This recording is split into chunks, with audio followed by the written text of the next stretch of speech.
नमस्कार, मैं हूं अंजलि और आप देख रहे हैं SMS टीवी न्यूज। तो चलिए शुरुआत करते हैं आज की प्रमुख खबर। भगवती मानव कल्याण संगठन एवं पंचज्योति शक्ति तीर्थ सिद्धाश्रम धाम के संयुक्त तत्वावधान में ग्राम गोहगरा, तहसील बंडा, जिला सागर में 24 घंटे का जिला स्तरीय अखंड श्री दुर्गा चालीसा पाठ का समापन किया गया, जिसमें हजारों की संख्या में मां के भक्त उपस्थित रहे। कार्यक्रम के समापन में मुख्य अतिथि के रूप में भारतीय शक्ति चेतना पार्टी की राष्ट्रीय अध्यक्ष शक्ति स्वरूपा बहन संध्या शुक्ला एवं भगवती मानव कल्याण संगठन के केंद्रीय मुख्य सचिव आशीष शुक्ला जी उपस्थित रहे। कार्यक्रम को संबोधित करते हुए राष्ट्रीय अध्यक्ष संध्या शुक्ला जी ने अपने संबोधन में कहा कि समाज को नशे मात से मुक्त चरित्रवान बनाना है, चेतनावान मनुष्य का बनने का प्रयास करें। शक्तिपुत्र महाराज जी द्वारा चलाए जा रहे अभियान में जुड़कर अपना और समाज का कल्याण करें। इसी में सभी का हित छुपा हुआ है। यदि आपके जीवन में यदि कोई कठिनाई, कोई समस्या, किसी बीमारियों से ग्रसित हैं तो यह हमारे पूर्व के कर्म पर आधारित होते हैं। आज जो समस्याएं आपके जीवन में आ रही हैं वह आपके कर्म पर आधारित हैं। भगवान श्री राम श्री कृष्ण ने भी कहा कि वर्तमान में जो आप भोग रहे हैं वह आपका पूर्व का कर्म है, इसलिए जो हो रहा है सो हो गया। वर्तमान में अच्छे कर्म करने की आवश्यकता है, क्योंकि इसका फल आपको भविष्य में मिलेगा। जहाँ देखो समाज में धन कमाने की होड़ लगी हुई है।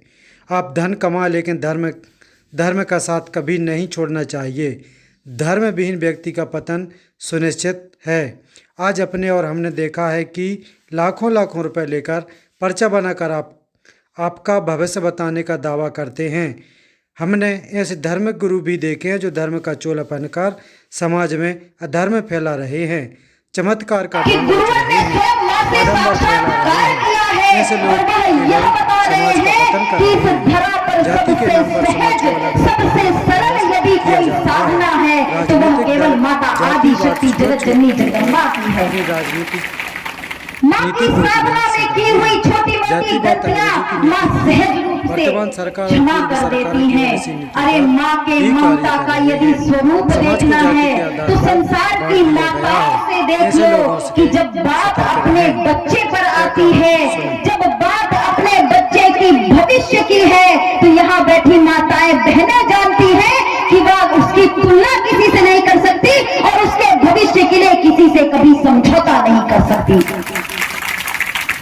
उस पर अपना प्यार लुटाने से पहले एक बार विचार नहीं करती, सब कुछ उस पर वार देती है, तो वह तो जगत जननी है।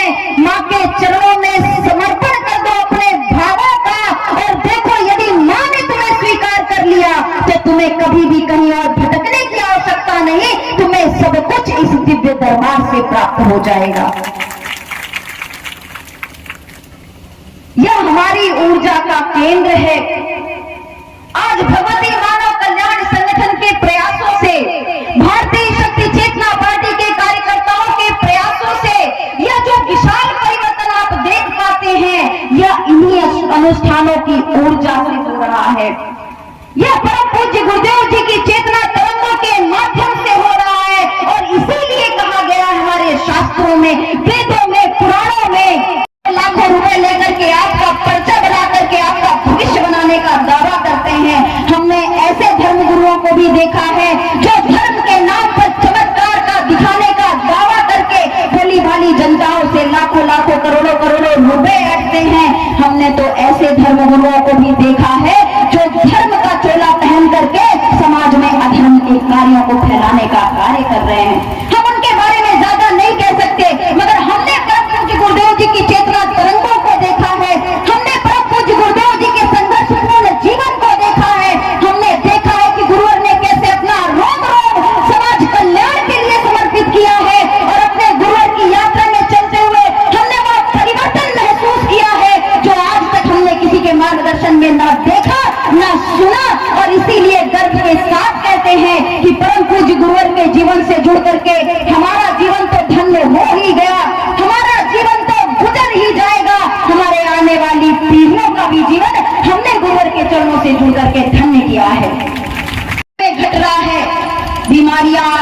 जीवन में आज है, यह आपके कर्मों का ही परिणाम है। भगवान कृष्ण यह कह करके चले गए, भगवान राम यह कह करके चले गए, अपनी ऊर्जा चेतना तरंगे समाज को दे करके गए कि कर्म का फल तुम आज भोग रहे हो, आने वाला कल भी तुम्हारे कर्मों पर आधारित है। तो जो बीत गया वो हमारे हाथ में नहीं है, मगर आज हमारे हाथ में है और आने वाला कल हमारे हाथ में है। अपने सभी कर्मों को सत्य धर्म के साथ जोड़ दो और फिर देखो तुम्हारा जीवन कैसे आगे विकास की ओर बढ़ता है, कैसे धर्म के मार्ग पर, अध्यात्म के मार्ग पर तुम सदा आगे बढ़ते चले उलझ जाना, चटकारता करते रहना, ये सब राक्षसों की प्रवृत्ति है। इस प्रवृत्ति से अपने आप को अलग करो, नशा मुक्त, मांसाहार मुक्त, चरित्रवान, चेतनावान जीवन धारण करो, धर्म योद्धा बनो और धर्म योद्धा बन करके यह जो अभियान परम पूज्य गुरुदेव जी ने छेड़ा है, इस अभियान के साथ आगे बढ़ने का प्रयास करो। इसी अभियान में हमारा भी कल्याण छुपा है, इसी अभियान से समाज का भी कल्याण छुपा हुआ है।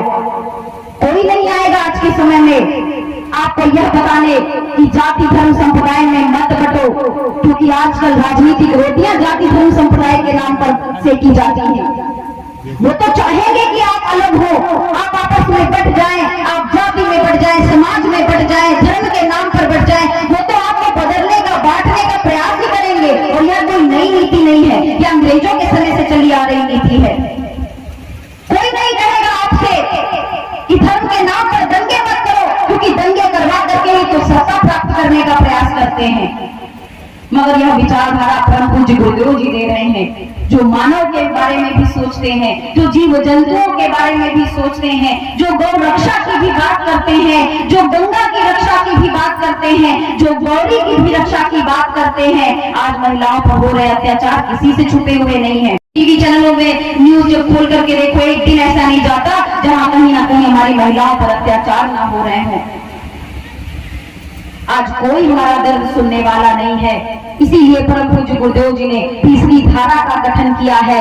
इस धारा से जुड़ करके हम राजनीति में भी परिवर्तन लाएंगे। हम समाज सेवा का तो कार्य कर ही रहे हैं, हम समाज में सुधार का कार्य तो कर ही रहे हैं, हम राजनीति में भी परिवर्तन अवश्य लाएंगे और इन भ्रष्टाचारी नेताओं को बताएंगे अब तुम्हारा समय समाप्त हुआ, अब तुम हमारा शोषण करके अपने बड़े बड़े महल खड़े नहीं कर सकते। अब तुम्हें जनता की आवाज सुननी ही होगी, क्योंकि भारतीय शक्ति चेतना पार्टी आज समाज की आवाज बनकर के उभर रही है। भाजपा और कांग्रेस के बाद यदि कोई सबसे बड़ी पार्टी है, तीसरे विकल्प के रूप में है, तो वह भारतीय शक्ति चेतना पार्टी है। हमने भाजपा को भी देखा, हमने कांग्रेस को भी देखा, अब तीसरे विकल्प के रूप में इनसे तो हम त्रस्त हो चुके हैं, इनसे तो हम कोई उम्मीद कर ही नहीं सकते, क्योंकि बदल बदल करके भाजपा भी आई, कांग्रेस भी आई। यदि कार्य करना होता तो आजादी के 75-76 सालों बाद भी हमारी अद्भुत दशा ना होती। इसीलिए तीसरे विकल्प के रूप में भारतीय शक्ति चेतना पार्टी का गठन किया गया है। हमें सत्ता सुख का लोभ नहीं है। हम आज नहीं जीतेंगे तो कल अवश्य जीतेंगे, क्योंकि विश्वास है हमें एक ऋषि की चेतना तरंगों पर। जिस प्रकार से हमें आप सभी का साथ मिल रहा है, हमें पूरा विश्वास है कि संघर्ष बहुत आएंगे रास्ते पर, मगर यदि आपका और हमारा साथ यूं ही बना रहा तो जैसा अभी भाई कह रहे थे कि आदेश दीजिए, हम अपने प्राणों की भी आहुति दे देंगे। मेरे भाइयों बहनों, ऐसा दिन कभी ना आए कि आपको अपने प्राणों की आहुति देनी पड़े। यदि कभी ऐसा दिन आए तो प्रकट सकता हमारे प्राण हल्ले, मगर यदि आप आदेश चाहते हैं, इतनी निष्ठा विश्वास के साथ कि आप जान भी देने को इस देश की रक्षा के लिए तैयार है, तो आप जान मत दो भाइयों बहनों, जान फूक दो इस देश पे, जान फूक दो इस देश के युवाओं पे, कि वो जागे और इस समाज के लिए एकजुट होकर के जाति धर्म संप्रदाय के भेदभाव को भूल करके हमारे साथ आगे बढ़े और एक बार पुनः वो भारत माता जिसका इन्होंने शोषण करने में एक बार विचार भी नहीं किया, हम पुनः इसे जीवित करें, हम पुनः इसे विश्व गुरु बनाने की ओर ले चले, हम पुनः अपनी भारत माता के चरणों में अपने श्रद्धा के सुमन अर्पित करें और देश को हमेशा विकास के पथ पर आगे लेकर के जाएं। इतना ही, मिलते हैं फिर ऐसे ही किसी बड़ी खबर के साथ। तब तक के लिए नमस्कार और देखते रहिए SMS TV।